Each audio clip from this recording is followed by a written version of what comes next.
On Global TV News Express, Supreme Court affirms President's power to declare state of emergency, suspend elected officials. In business, Dangote fixes 739 naira as new petrol pump price from Tuesday. On the foreign scene, United States, Nigeria to finalize strategic framework on insecurity.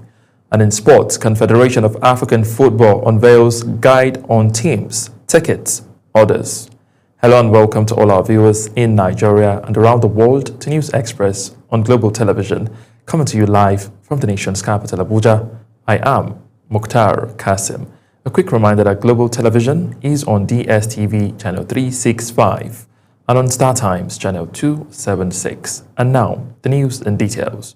The Supreme Court has affirmed the constitutional power of the President to declare a state of emergency in any state to prevent a breakdown of law and order or a descent into chaos and anarchy.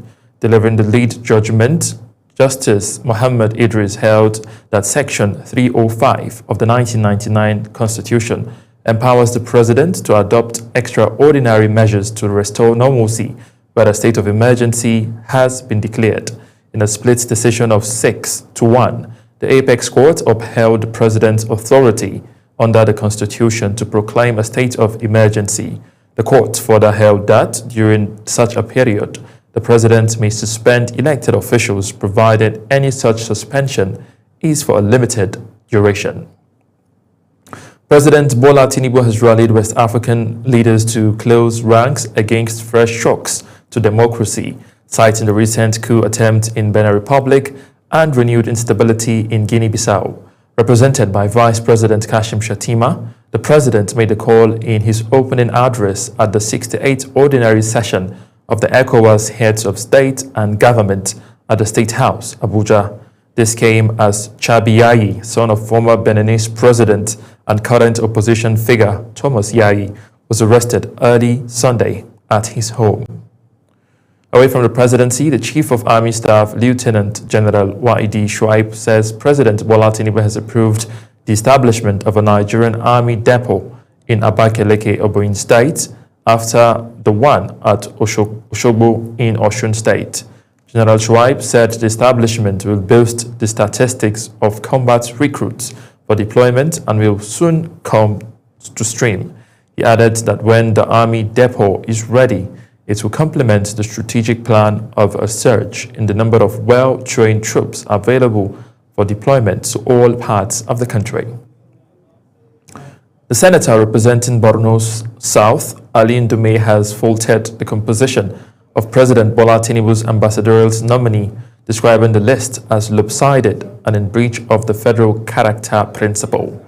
Ndume, who expressed his reservation at a press conference in Abuja, said the Senate would formally convey its observation to the President. The Borno federal lawmaker also explained why he ultimately joined his colleagues on the Senate Committee on Foreign Affairs to screen the nominees, despite earlier urging President Bola Tinubu to withdraw the list over concerns of imbalance.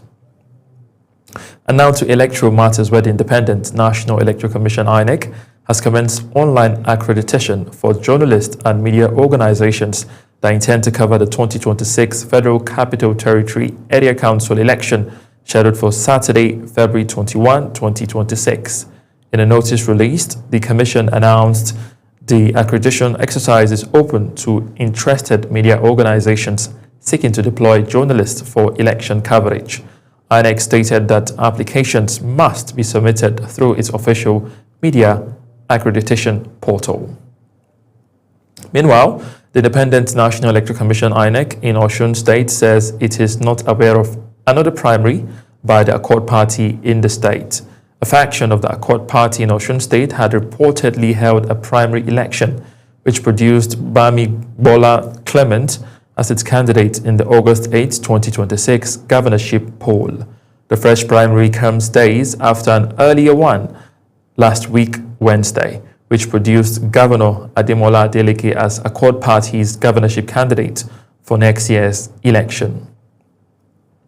Still talking politics, the internal crisis rocking the Labour Party has taken a new turn as the Deputy National Youth Leader of the party, Dr. Barry Johnson, has accused The party's 2023 presidential candidate, Peter Obi, and Abia State Governor Alex Oti, of allegedly sponsoring actions capable of deepening divisions within the party. Dr. Johnson made the allegation while appearing on our flagship program, Big Talk. Political correspondent Ubong Usoro has the details. Apologies, and details of that story will be brought to you in our subsequent bulletin. Let's now head to Borno State, where the government has postponed the presentation of its 2026 budget, earlier scheduled for Monday, December 15, 2025, before the State House of Assembly. The postponement was announced in a statement issued by the Commissioner for Information and Internal Security, Professor Usman Taru. The government said a new date for the presentation of the 2026 appropriation would be communicated at a later time. The Presidential Coalition Council has officially kicked off its nationwide mobilization campaign in Ibadan, Oyo State, urging Nigerians to re-elect President Bola Tinubu in 2027, saying a second term would allow the consolidation of the far-reaching reforms initiated by his administration. The call was made by the National Coordinator of the PCC, Abiodun Falake, during the launch of the Council and a sensitization program on the policies of the Tinubu administration held at the Christ Apostolic Church Grammar School, Adeshola, Ibadan. However, it had been reported that a series of re-election programs have been launched across the country as part of efforts to mobilize grassroots support for President Tinubu ahead of 2027. And now to Katsina State, where the Directorate of the National Orientation Agency has launched a security awareness campaign across border communities in the state. The state director of the agency, Muntari Lawal, disclosed this at the launch of the campaign in Jibia local government area of the state. He said the initiative aims to educate residents on cross-border crimes and mobilize them to complement government efforts to curb insecurity. You're watching the live broadcast of News Express. When News Express returns, Dangote fixes 739 Naira as new petrol pump price. Details coming shortly, plus foreign and sports stories on the other side of this break. Please stay with us.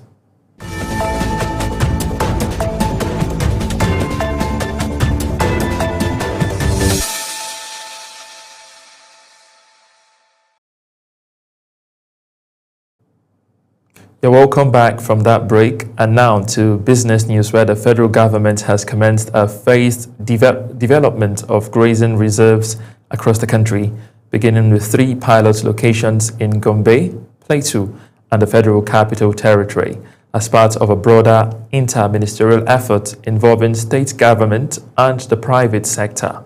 Speaking on the initiative, the head of Press and Public Relations, Federal Ministry of Livestock Development, Ogenwe Uchechukwu, said the approach was deliberate given the scale of the project nationwide. Uchechukwu noted that the work had already begun in the 3 pilot locations, with collaborations extending beyond the federal level. Now, barring any last-minute change, MRS and other partners of the Dangote Petroleum Refinery are set to begin selling petrol at 739 Naira per litre. This comes days after the refinery slashed its petrol gantry price from 828 Naira to 699 Naira per litre.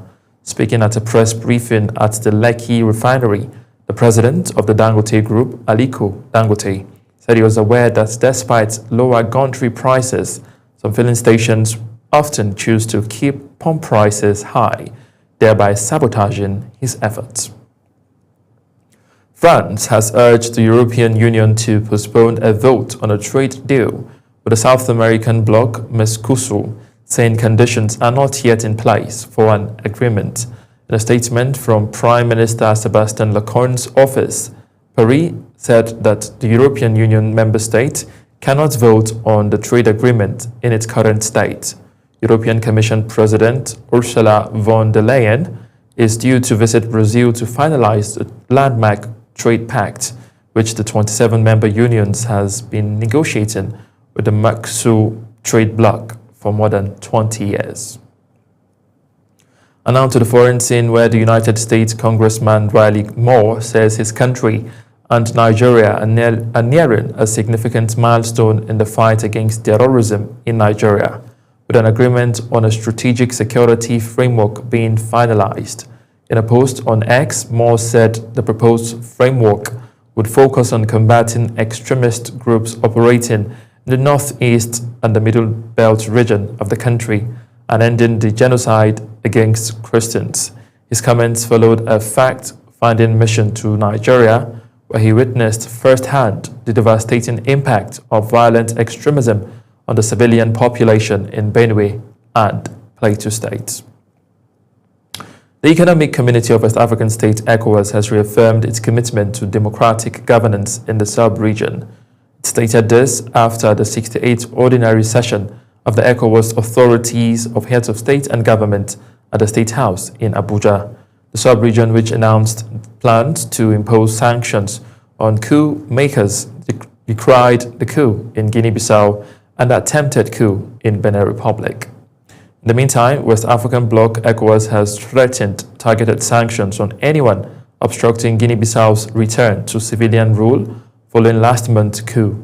The announcement came as presidents from across the region met in Nigeria for a biannual meeting whose agenda was dominated by the two recent coups, attempted a successful military takeover in Guinea-Bissau and a failed coup in Benin Republic.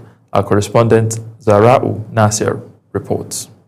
ECOWAS Commission President Umaru Aliyu Toure told reporters at the end of the summit held in the Nigerian capital Abuja that authorities shall enforce targeted sanctions on individuals or group of persons that obstruct the transition process.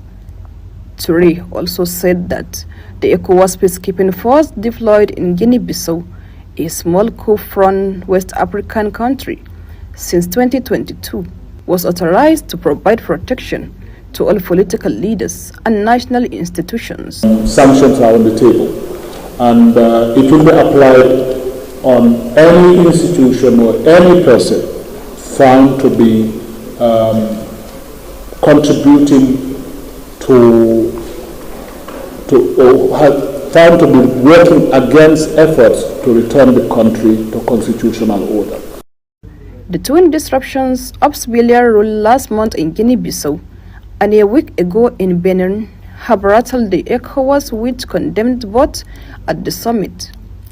The failed insurrection in Benin saw Nigeria deploy fighter jets and troops alongside soldiers from the Ivory Coast to shore up the civilian government. ECOWAS has said more soldiers are on their way from Ghana and Sierra Leone. Zahra Nasir, reporting for Global TV News. Away from West Africa to Central Africa, where election campaigning has begun officially in the Central African Republic ahead of the presidential vote scheduled for December 28. Incumbent President Faustin Archange Touadera launched his campaign at Bangui's Omnisport Stadium, where he addressed thousands of supporters returning from the town of Sibut, where he had earlier kicked off his re-election bid. Touadera was greeted by an enthusiastic crowd. And now to Australia, where Prime Minister Anthony Albanese has called a shooting at Sydney's Bondi Beach an act of evil anti-Semitism and terrorism. Our correspondent, Edika Michael, tells us more. The Prime Minister Anthony Albanese convened a meeting of national security committees as a matter of urgency after 12 people were confirmed dead, including one gunman, in a mass shooting at the Jewish celebration at Bondi Beach. Albanese described the shooting as a targeted attack on the Jewish community during the first day of the Hanukkah. Anthony Albanese calls the scenes after the deadly shooting at Cindy says it's both shocking and distressing. This is a targeted attack on Jewish Australians on the first day of Hanukkah, which should be a day of joy, a celebration of faith. An act of evil anti-Semitism, terrorism that has struck the heart of our nation.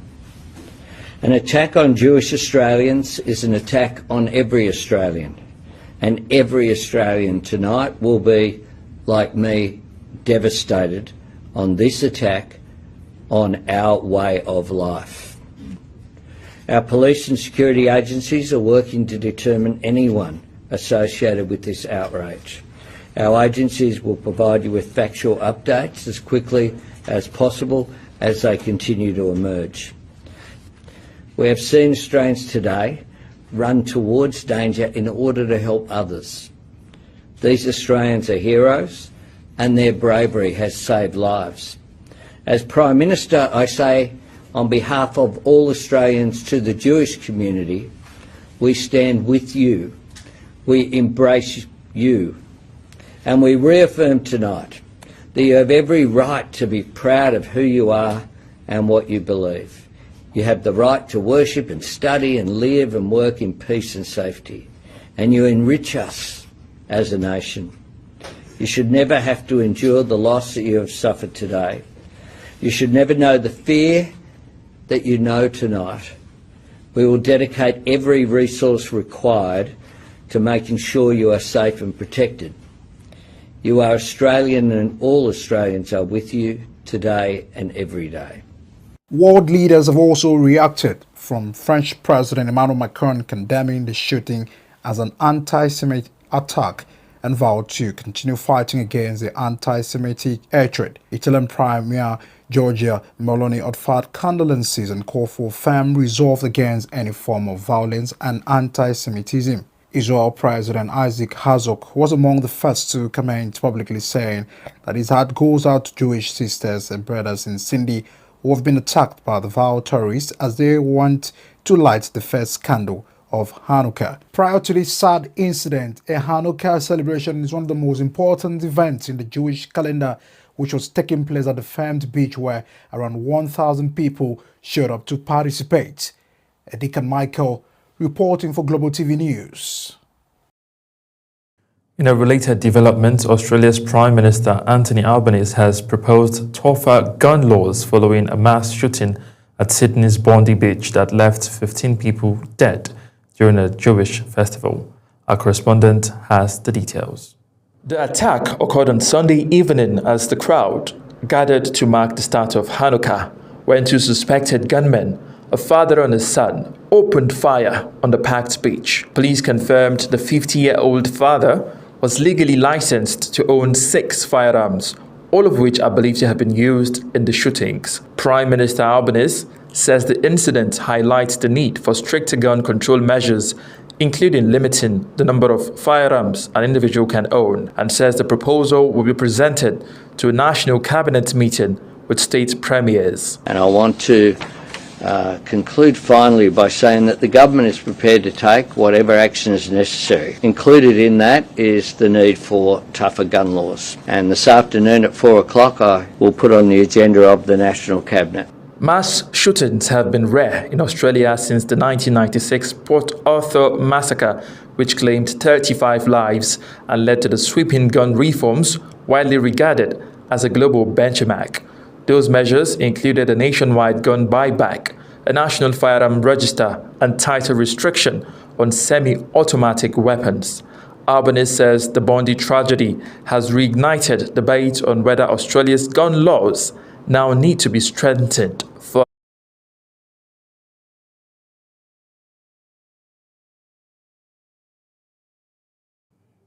Now talking sports, the Confederation of African Football (CAF) has launched the ultimate guide to the TotalEnergies CAF Africa Cup of Nations Morocco 2025, giving fans and stakeholders an in-depth look ahead of the continent's biggest football celebration.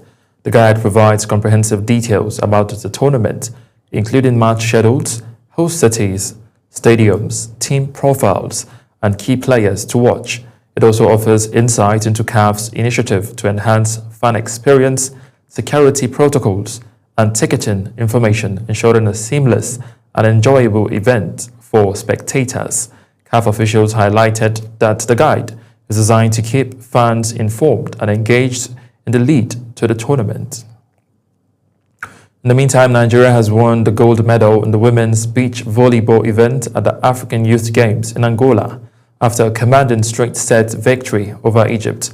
President of the Nigerian Volleyball Federation, Musa Nimrud, praised the players for their display and said the victory carried added significance following Nigeria's absence from two recent World Championships in Qatar and Australia.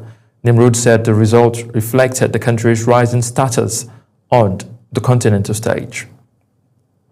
Still talking sport, the road to the NCAA Women's Volleyball Championship has taken a dramatic turn as Texas A&M and Wisconsin powered their way into the Final Four, delivering stunning upsets that sent shockwaves across college volleyball. Texas and A&M etched their name into history by toppling unbeaten Nebraska in a tense 5-set showdown, showing grit, composure, and championship hunger to secure their first ever Final Four appearance and end the Huskers' perfect season. In Austin, Wisconsin rose to the moment, outplaying top-seeded Texas in 4 sets to complete a statement victory, setting the stage for a thrilling Final Four showdown that promises intensity, emotion, and volleyball at its very best. Now, as Global TV News Express comes to an end, here is a recap of our top stories. On Global TV News Express, we brought to you that the Supreme Court has reaffirmed the constitutional powers of the President to declare a state of emergency in any state to prevent a breakdown of law and order or descent into anarchy and chaos. In business, barring any last-minute changes, MRS and other partners of the Dangote Petroleum Refinery are set to begin selling petrol at 739 naira per litre. On the foreign scene, you heard that Economic Community of West African States, ECOWAS, has reaffirmed its commitment to democratic governance in the sub-region. And from the world of sport, we brought to you that the Confederation of African Football, CAF, has launched the ultimate guide to the TotalEnergies CAF Africa Cup of Nations Morocco 2025, giving fans and stakeholders an in-depth look ahead of the continent's biggest football celebration. That's it on News Express. A quick reminder that Global Television is on DSTV channel 365 and on StarTimes channel 276.